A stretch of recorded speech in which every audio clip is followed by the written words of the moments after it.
2024년 한국의 수출이 역대 최고 실적을 기록했을 때 같은 해 중산층의 소득 증가율은 통계가 작성되기 시작한 이후 단 한 번도 없었던 최저치를 기록했습니다.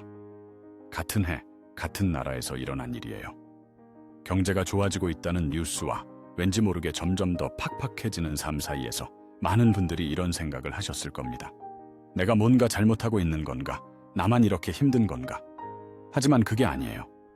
우리가 느끼는 이 이상한 감각에는 이름이 있거든요. 경제학자들은 이걸 K자형 양극화라고 부릅니다. K자형이 무엇인지 먼저 이해하면 지금 한국에서 벌어지고 있는 일이 훨씬 선명하게 보여요. 경기가 침체됐다가 회복될 때 보통 두 가지 모양이 나타납니다. 다 같이 떨어졌다가 다 같이 올라오는 V자형 또는 바닥에서 오래 머물다가 천천히 올라오는 U자형이 대표적이죠. 이건 상식적으로 우리가 기대하는 회복이에요. 힘들 땐 같이 힘들고 좋아질 땐 같이 좋아지는 형태. 그런데 K자형은 달라요. 알파벳 K를 한번 그려보세요. 중간에서 위쪽 획은 위로 올라가고 아래쪽 획은 아래로 내려가잖아요. 경기 회복이 시작되는 바로 그 시점에서 어떤 사람들은 위로 치솟고 어떤 사람들은 반대로 아래로 내려앉는 거예요. 같은 나라, 같은 시간, 같은 경제 안에서 두 개의 세계가 반대 방향으로 움직이는 겁니다. 이게 이론이 아니에요. 지금 한국에서 정확하게 이 일이 일어나고 있어요. 그런데 사실 이 K자형 구조의 씨앗은 훨씬 오래전에 심어졌습니다. 1997년 IMF 외환위기 이후 한국 경제는 빠르게 대기업 중심으로 재편됐어요. 살아남은 대기업은 더 강해졌고 무너진 수많은 중소기업과 자영업자는 다시 올라오지 못했죠. 그때 이미 두 개의 트랙이 만들어지기 시작했는데 그 이후 20년 이상 그 트랙의 간격은 서서히 하지만 꾸준히 벌어져 왔습니다. 그리고 코로나 이후 비대면 전환과 디지털 경제 가속화가 이 간격을 눈에 띄게 빠른 속도로 확대시켰어요. 기술 전환의 혜택도 결국 디지털 인프라와 자본력을 갖춘 대기업 쪽으로 집중됐거든요. 2026년 1월 한국의 수출은 전년 대비 33.9% 급증하며 658억 달러를 기록해 역대 1월 최대 실적을 달성했습니다. 주요 대기업 주가는 오르고 반도체 수출은 호환기고 언론에서는 경기 회복 신호라는 보도가 이어졌죠. 그런데 같은 시기에 전국 국가산업단지 안에서 휴업하거나 폐업한 중소기업이 1,090곳이었어요. 1년 만에 50% 가까이 늘어난 숫자입니다. 자영업 폐업자 수와 창업 대비 폐업 비율도 빠르게 악화하고 있었고 대기업의 경기 실사지수는 87인데 중소기업은 59로 4년 8개월 만에 가장 큰 차이로 벌어졌어요. 수출이 사상 최고라는 뉴스와 문 닫는 가게가 사상 최고라는 소식이 같은 날 나오는 나라. 그게 지금 대한민국이에요. 어쩌면 여러분이 사시는 동네에서도 이미 느끼고 계실 겁니다. 몇 년 사이 익숙하게 들르던 가게들이 하나둘 사라지고 그 자리에 다른 가게가 들어섰다가 또 사라지는 광경이요. 그게 단순히 유행이 바뀌어서가 아니에요. 구조가 바뀌고 있는 거거든요. 그리고 그 구조의 변화는 겉으로 보이는 것보다 훨씬 깊은 곳에서 움직이고 있습니다. 이 괴리가 왜 생기는지를 이해하려면 돈이 어디로 흘러가는지를 봐야 해요. 수출 성장의 열매는 주로 대기업, 그리고 그 대기업에 자산이나 주식 형태로 연결된 사람들에게 집중되거든요. 반면 중소기업 근로자, 자영업자, 비정규직은 그 흐름에서 사실상 단절돼 있어요.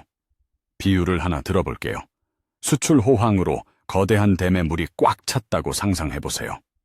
그런데 그 댐에서 물이 흘러가는 수로가 아래 마을로 고루 내려오는 게 아니라 특정 방향으로만 뚫려 있는 거예요. 댐은 터질 것 같이 가득 찼는데 내 밭에는 여전히 한 방울도 안 오는 상황. 그게 지금 중산층과 저소득층이 경험하는 현실과 닮아 있습니다. 경제 성장이 자동으로 모든 사람에게 혜택을 준다는 믿음은 오래전부터 있어 왔어요. 경기가 좋아지면 위에서부터 아래로 조금씩 흘러내려온다는 이른바 낙수 효과 이론이죠. 그런데 K자형 양극화는 이 믿음이 이미 작동을 멈췄다는 신호입니다. 물이 위에서 아래로 흐르는 게 아니라 위로만 계속 올라가는 구조로 바뀌어버린 거거든요. 이 현상은 한국만의 이야기가 아니에요. 미국에서도 2025년 말부터 연방준비제도와 월가에서 같은 우려가 반복해서 제기됐습니다. 경제가 예상보다 높은 성장률을 기록하는데 고용이 부진하고 소비 지출이 고소득층에만 집중되면서 중산층과 저소득층 소비는 오히려 둔화됐다는 거예요. 지금은 전 세계적으로 경기 회복의 과실이 모든 계층에게 고루 가는 게 아니라 이미 가진 자산과 위치에 따라 완전히 다른 결과로 이어지는 시대가 된 거예요. 숫자로 보면 이 격차가 더 분명하게 느껴집니다. 2024년 기준으로 소득 상위 20% 가구의 평균 소득은 1억 7,338만 원이었어요. 전년보다 4.4% 오른 거죠. 반면 하위 20%인 일분위는 3.1% 증가에 그쳤습니다. 그리고 중산층에 해당하는 소득 3분위 가구의 연평균 소득은 5,805만 원으로 전년 대비 1.8% 늘었어요. 1.8%. 이 수치는 관련 통계가 시작된 2017년 이후 가장 낮은 증가율입니다. 더 안으로 들어가 보면 근로소득 증가율은 1.5%로 코로나 시절 이후 최저치를 기록했고 자영업 등 사업소득은 0.1% 줄어 2020년 이후 처음으로 마이너스로 돌아섰어요. 물가는 올랐는데 실질 구매력은 사실상 정체되거나 뒷걸음질 친 겁니다. 대기업과 중소기업 사이의 임금 격차도 같은 방향으로 움직이고 있어요. 한 경영자 총협회 보고서에 따르면 2024년 기준 300인 이상 대기업의 평균 연봉은 처음으로 7천만 원을 돌파해 7,121만 원이 됐습니다. 반면 300인 미만 중소기업은 4,427만 원이에요. 격차가 2,694만 원이죠.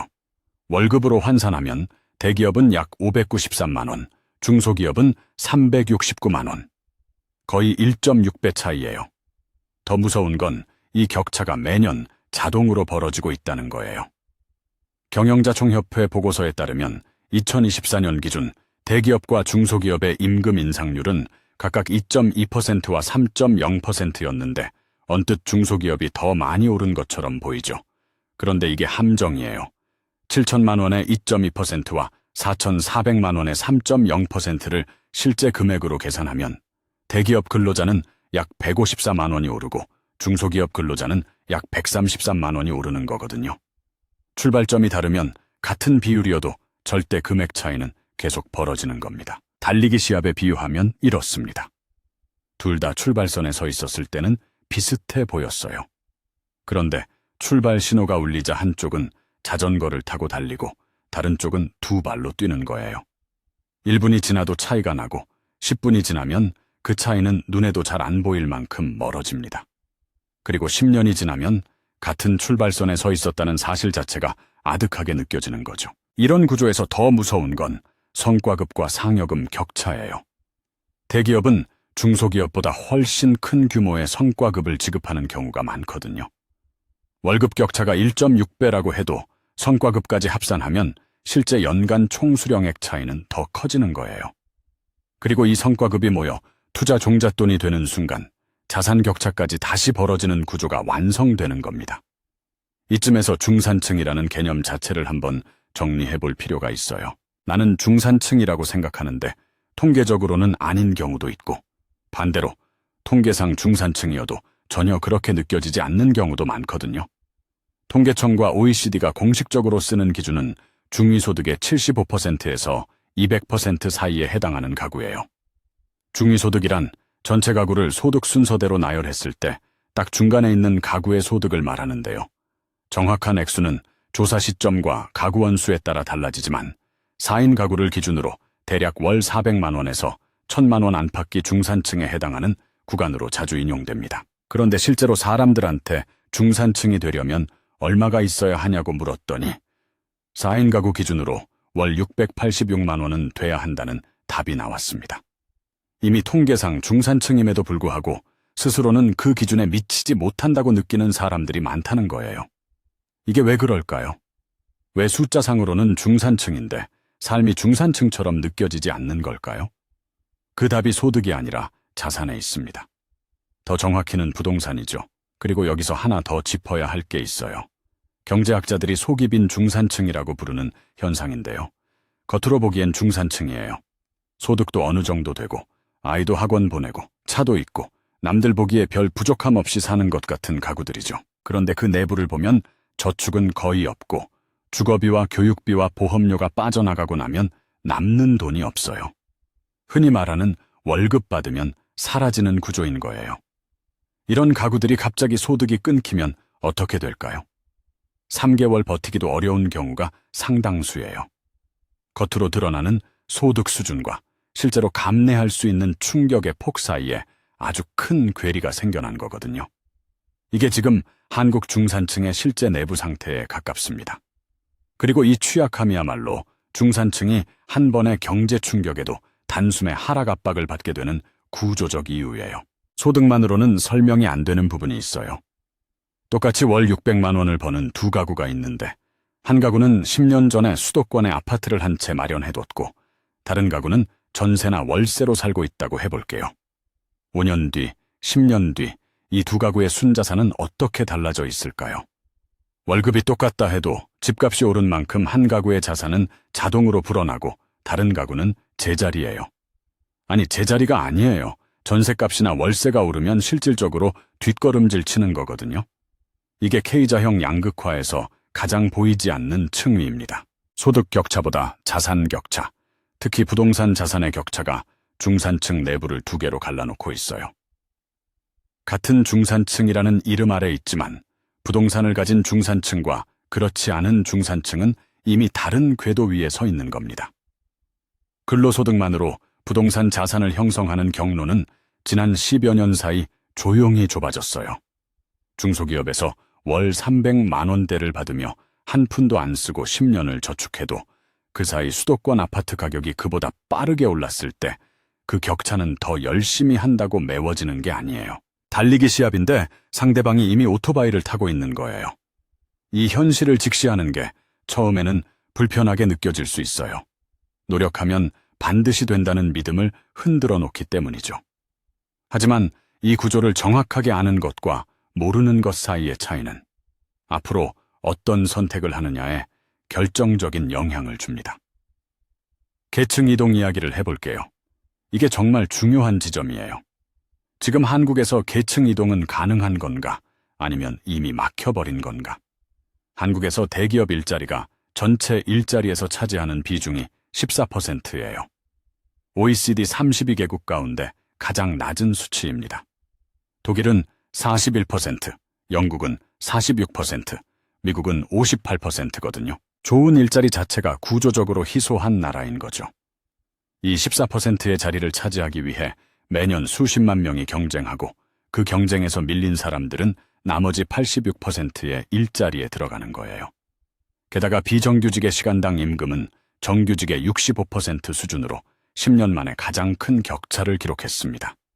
같은 일을 해도 고용 형태에 따라 받는 돈이 다르고 그 차이가 해마다 커지고 있는 거예요. 이 구조 안에서 계층 이동이 어려운 건 개인의 능력 부족 때문이 아닙니다. 구조 자체가 이동을 제한하도록 짜여 있는 거거든요. 그리고 이걸 모르는 사람은 자신의 소득이 오르지 않는 걸 자기 탓으로 돌립니다. 더 아끼고 더 열심히 하면 언젠간 되겠지 하면서요. 그런데 이게 반드시 틀린 생각이라는 게 아니에요. 다만 구조를 모른 채 노력만 하는 건 지도 없이 산을 오르는 것과 비슷해요. 정상에 오를 수도 있지만 잘못된 길로 가고 있어도 한동안 알아차리지 못하는 거거든요. 이 지점에서 많은 사람들이 느끼는 감각이 있어요. 분명히 열심히 살고 있는데 왠지 제자리 걸음인 느낌. 친구나 동료 중에서 유독 빠르게 올라가는 것 같은 사람들이 보이고 나는 같은 속도로 뛰고 있는데 왜 차이가 나는지 알 수 없는 그 답답함이요. 그 감각이 착각이 아닌 이유가 있어요. 그들이 뛰는 속도가 다른 게 아니라 출발선 자체가 달랐거나 중간에 탄 교통수단이 달랐던 경우가 많거든요. 부모로부터 물려받은 자산, 대기업에 진입할 수 있었던 타이밍, 집을 살 수 있었던 시점. 이 모든 것들이 개인의 노력 이전에 이미 격차를 만들어 놓고 있어요. 이걸 부정하거나 외면하면 계속해서 자기 자신을 탓하게 됩니다. 그런데 구조를 보기 시작하면 방향을 바꿀 수 있어요. 중산층이 흔들리는 게 왜 사회 전체의 문제냐고 물을 수 있어요. 내 월급이 적게 오르는 건 내 문제 아닌가 싶기도 하죠. 그런데 중산층은 단순히 어떤 소득 구간에 속한 사람들이 아니에요. 소비를 유지하고 세금을 내고 아이를 낳고 교육에 투자하면서 사회 전체의 안정성을 떠받치는 역할을 해온 집단이거든요. 중산층이 소비를 줄이기 시작하면 내수시장이 위축돼요. 내수시장이 위축되면 중소기업 매출이 빠지고 고용이 줄어들고 그 고용이 줄어든 사람들이 다시 소비를 줄이는 악순환이 시작되는 거예요. 이게 이미 시작되고 있다는 신호가 여러 곳에서 나오고 있습니다. 그리고 한 가지 더, 출생률이에요. 지금 한국의 출생률이 세계 최저 수준인 이 상황에서 저출산은 저소득층의 포기와 중산층의 주저가 함께 겹쳐 나타나는 구조에 가깝습니다. 아이를 낳고 중산층을 유지할 수 있다는 기대가 흔들릴 때 특히 중산층은 출산을 주저하게 되거든요. 이건 단기적인 소득 문제가 아니에요. 이미 다음 세대로 연결되고 있는 장기적 구조의 붕괴 신호입니다. 그렇다면 지금 중산층에 있는 사람이 현실적으로 할 수 있는 선택은 뭘까요? 두 가지 방향으로 이야기해 볼게요. 첫 번째는 현재의 위치를 지키는 것인데 이것 자체가 생각보다 훨씬 어렵습니다. 물가 상승률이 소득 증가율을 웃도는 구간에서는 아무것도 안 해도 실질 구매력이 깎이거든요. 가만히 있는 것 자체가 뒤처지는 거예요.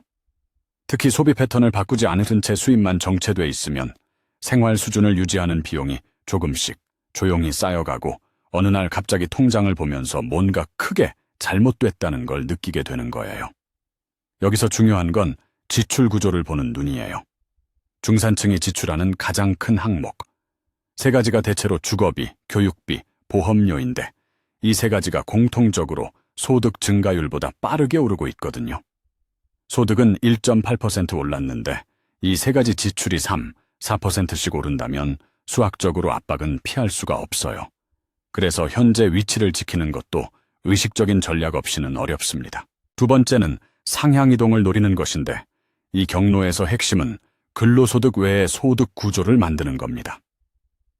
전문가들이 공통적으로 강조하는 건 임금 대비 자본소득의 비중이 커지는 시대에 자본소득 구조에 연결되지 않은 채 근로소득만으로 위로 올라가기는 점점 어려워진다는 거예요. 물론 이게 모두에게 손쉬운 길이라는 뜻이 아닙니다. 다만 이 구조를 인식하고 시작하는 것과 모르고 시작하는 것 사이에는 큰 차이가 있어요. 여기서 구체적으로 어떤 자산 투자가 좋다, 어떤 종목을 사야 한다는 이야기를 드리는 건 이 영상의 범위를 넘어서요. 다만 한 가지는 분명하게 말씀드릴 수 있어요. 월급만 바라보면서 아끼는 것만이 답이라고 생각한다면 그 방법으로 중산층을 지키는 건 현재의 구조에서 점점 더 어려워지고 있다는 거예요. 이 시대의 경제 공부는 선택이 아니라 자신의 위치를 지키기 위한 최소한의 방어막에 가깝습니다. 100만 원을 투자할 수 있는 사람과 1억을 투자할 수 있는 사람이 같은 수익률을 올린다 해도 10년 뒤의 결과는 완전히 다른 세계로 갈라지거든요. 이게 K자형이 고착되는 방식이에요. 투자 자체가 격차를 벌리는 게 아니라 이미 벌어진 격차가 같은 행동을 해도 다른 결과를 만들어내는 거예요. 마지막으로 딱 한 가지만 짚겠습니다. K자형 양극화가 정말 무서운 이유는 격차가 크기 때문만이 아니에요. 방향이 반대이기 때문입니다. 위는 계속 위로, 아래는 계속 아래로 가는 힘이 동시에 작동하면 어느 순간부터는 방향 전환 자체가 구조적으로 막혀버려요. 이건 개인의 선택을 넘어선 이야기예요. 사다리가 끊기는 게 아니라 사다리가 있는 건물 자체가 두 개의 다른 세계로 분리돼 버리는 거거든요. 그리고 이 분리는 조용히 진행됩니다. 아무도 선언하지 않아요. 어제와 오늘이 거의 비슷해 보이는데 5년 전, 10년 전과 지금을 비교하면 어느새 완전히 다른 위치에 서 있게 되는 거예요. 서서히 뜨거워지는 물속에 있는 것과 비슷해요. 처음엔 따뜻하다고 느끼다가 어느 순간 뜨겁다고 느끼기 시작하고 그때서야 빠져나오려 하면 이미 많이 늦어버리는 거거든요. 한번 생각해 보세요. 5년 전 여러분의 통장과 지금 통장을 비교해 봤을 때 소득은 어느 정도 올랐는지. 그런데 그 소득이 올라간 것보다 집값과 식비와 교육비가 더 빠르게 올랐다면 여러분은 사실 5년 동안 조금씩 뒤처지고 있었던 거예요. 본인이 느끼지 못했을 뿐이지 숫자는 이미 그 이야기를 하고 있었던 거거든요. 이게 K자형 양극화가 작동하는 방식이에요. 드라마틱하게 나빠지는 게 아니라 아주 서서히 거의 눈치채지 못할 속도로 진행되는 거예요. 그래서 더 위험한 겁니다. 우리가 지금 이 구조를 정확하게 인식하고 있느냐, 아니냐는 오늘의 선택에서 결정적인 차이를 만들어냅니다.